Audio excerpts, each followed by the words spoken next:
Small black boy calls a billionaire and says his daughter is unconscious on the street. The billionaire's phone buzzed just after midnight, the kind of call he usually ignored. But the trembling voice on the other end made his blood run cold. "Sir, I found a girl. She's not waking up." She had your number in her bag. Heart pounding, he demanded the location and tore through the city in his car, headlights slicing the dark. When he arrived, he saw a little boy, no older than 8, standing barefoot on the sidewalk. His tiny hands clutched a battered phone, his eyes wide with fear. Beside him, lying pale against the concrete, was the billionaire's daughter. Her hair was tangled, her lips colorless, her pulse faint beneath the boy's trembling fingers. "She just fell," the boy whispered. "I didn't know what to do."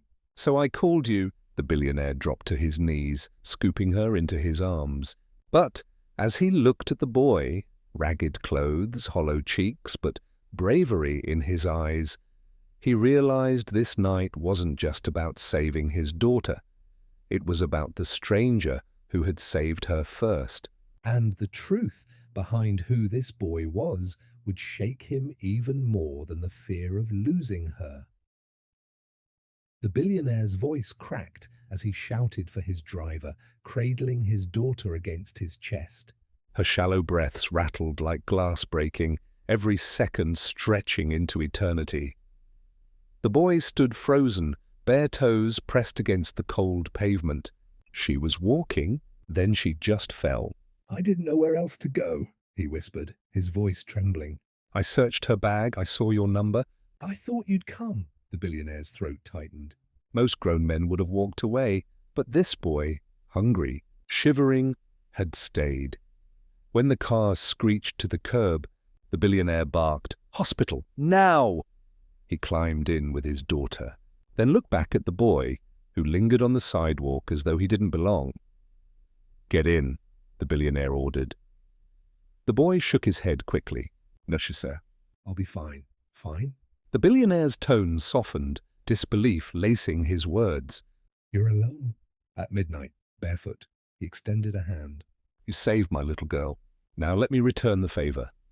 Hesitant, the boy climbed in, shrinking into the corner of the leather seat. His eyes darted between the unconscious girl and the man holding her, fear and awe tangled together. At the hospital, doctors rushed her inside. The billionaire stood frozen at the doors until one of them disappeared down the hall with his daughter. Then he turned to the boy. "What's your name?" The boy lowered his eyes. "Eli. And where's your family, Eli?" A silence heavier than any answer filled the air. Finally, Eli whispered, "Don't have one." The billionaire felt the ground shift beneath him. He had come running to save his daughter, but fate had handed him another truth. The child who had saved her had no one left to save him. And in that moment, the man who thought he was losing one part of his world realized he might have just found another. Hours passed before the doctor returned, his face calm. "She's stable now." "Exhaustion, dehydration." "But she'll recover." The billionaire's knees nearly gave out with relief. He pressed his palms to his face, fighting the sting in his eyes. When he lowered them, he saw Eli curled in a chair outside the room, his thin arms wrapped around himself, fast asleep. For a long moment, the billionaire simply watched him.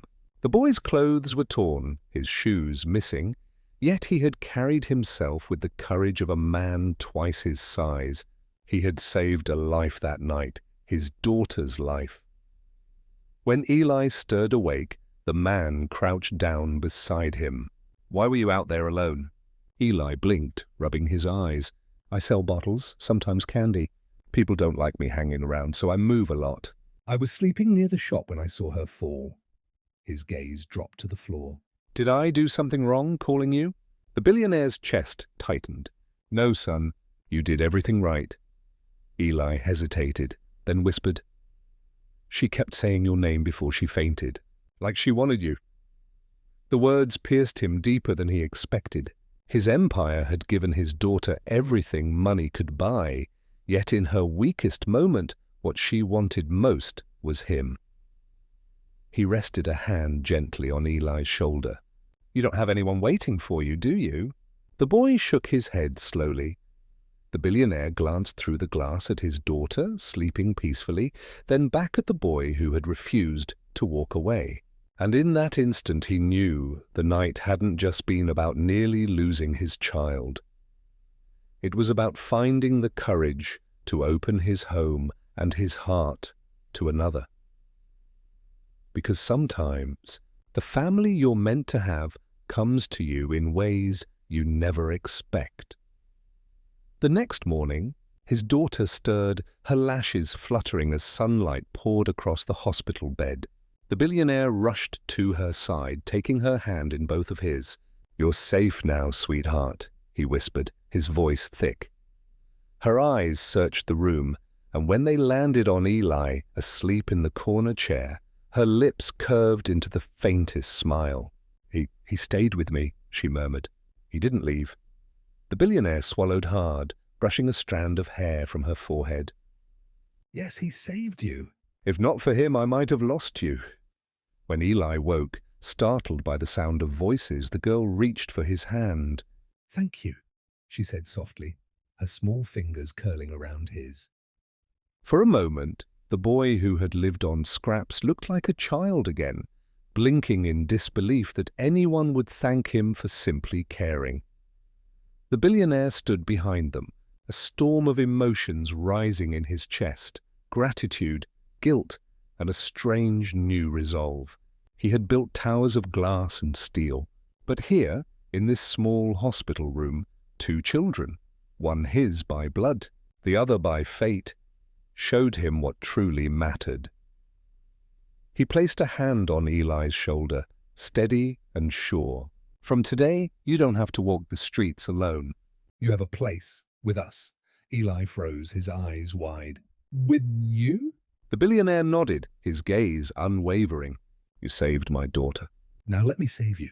Not as charity, as family." Tears welled in the boy's eyes, spilling before he could turn away.